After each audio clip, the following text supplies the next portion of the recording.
चारों तरफ प्रोटेस्ट। सवाल उठ रहे हैं, क्या सरकार जनता की आवाज को इतना अनसुना कर चुकी कि सोशल मीडिया से लेकर सड़क, संसद, प्रधानमंत्री के घर के बाहर, बॉर्डर पर हर जगह प्रोटेस्ट, दिल्ली से लेकर रांची और देहरादून तक प्रोटेस्ट? क्या सरकार इस मुगालते में चली गई कि वो नौजवानों के साथ भी गलत कर रही थी, किसानों के साथ भी, विपक्ष के साथ भी, और सब मिलकर कर रहे प्रोटेस्ट?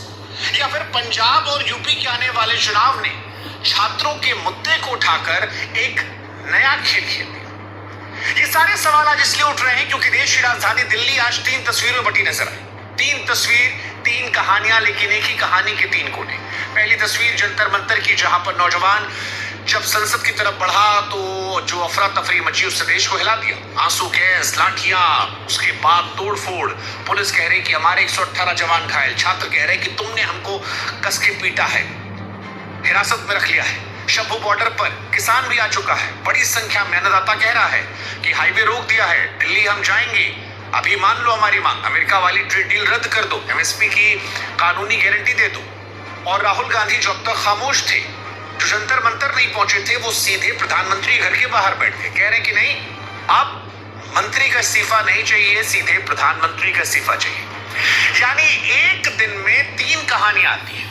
एक छात्रों की जिन्हें पेपर लीक का डर है और जो धर्मेंद्र प्रधान का इस्तीफा चाहते हैं। दूसरा, किसान जिसको डर है कि उसकी खेती की डील कर दी जाएगी। और तीसरा, राहुल गांधी और विपक्ष जो इन सब के बीच मौका देख रहा है, अपॉर्चुनिटी। वो अपॉर्चुनिटी जो सरकार ने अपनी चुप्पी से इन सब के सामने खड़ी की। सरकार इन सब के बीच कह रही है कि हमने बैरिकेड सुरक्षा को लगाया है, लेकिन अब लोगों के मन में सवाल आ रहा है कि बैरिकेड भीड़ रोक सकते हैं? सवाल नहीं, और सवाल तो है।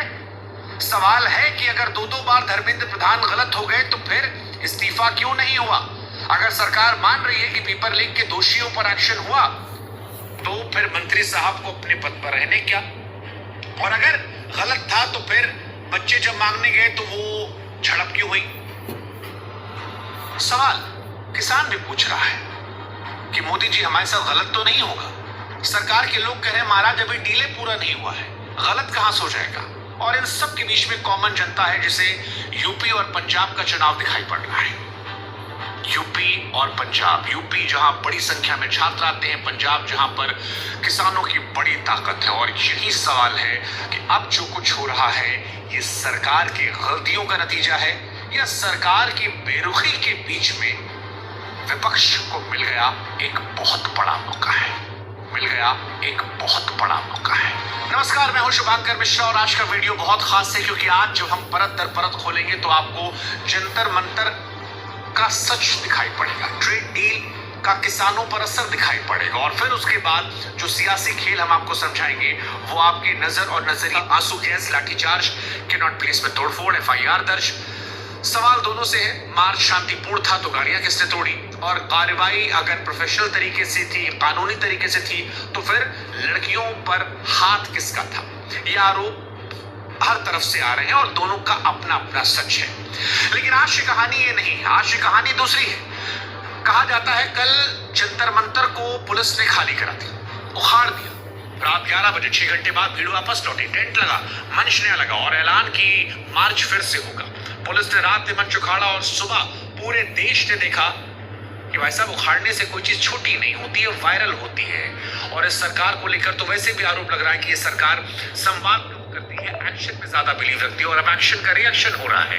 सरकार को कल लगा कि मामला निपट गया, आंदोलन खत्म हो गया, लेकिन आज आंदोलन और बड़ा हो गया क्योंकि आंदोलन टेंट में नहीं होता, आंदोलन बेइज्जती में रहता है। और इस आंदोलन की जड़ में एक ही बेइज्जती है। वैसे शुरुआत भी तो बेइज्जती से हुई थी। कॉकरोच जनता पार्टी की शुरुआत कहां से हुई थी? सुप्रीम टिप्पणी से। कॉकरोच वही ताना दिल पे लगा था और वही ताना कल भी लगा। और जो आंदोलन बेइज्जती से पैदा हुआ हो उसे लाठी से मारेंगे तो हटेगा थोड़ी ना, दोगुना हो जाएगा। इसीलिए लोग कह रहे हैं कि कॉकरोच मरते थोड़ी हैं, वो तो बढ़ जाते हैं। और आज जंतर मंतर पर कॉकरोच बढ़े, ताकत ज्यादा बड़ी दिखाई पड़ी, सरकार को ज्यादा और चैलेंज किया गया। और वैसे भी ये देश का कोई नया पैटर्न थोड़ी है, आप पुराना भी देख लीजिए। किसी भी आंदोलन को जिसे रातों रात हटाने की कोशिश की गई, अगली सुबह दोगुनी भीड़ मिली। भीड़ को हटाना आसान है, वजह को हटाना मुश्किल है। कल पुलिस ने भीड़ हटाई थी, वजह छोड़ दी गई थी, उसका समाधान नहीं किया गया था। और वजह लौट सकती थी अगर मंत्री जी का इस्तीफा हो जाता, लेकिन इस्तीफा नहीं हुआ, लाठी मारी गई, पुलिस भी घायल, ये भी घायल, मामला सुप्रीम कोर्ट तक पहुंच गया। कल तक जो केवल दिल्ली कहानी थी, आज वो देश की कहानी बन गई। मतलब आज रांची में छात्र सड़क पर है, रायपुर में बारिश के बीच प्रदर्शन चल रहा है,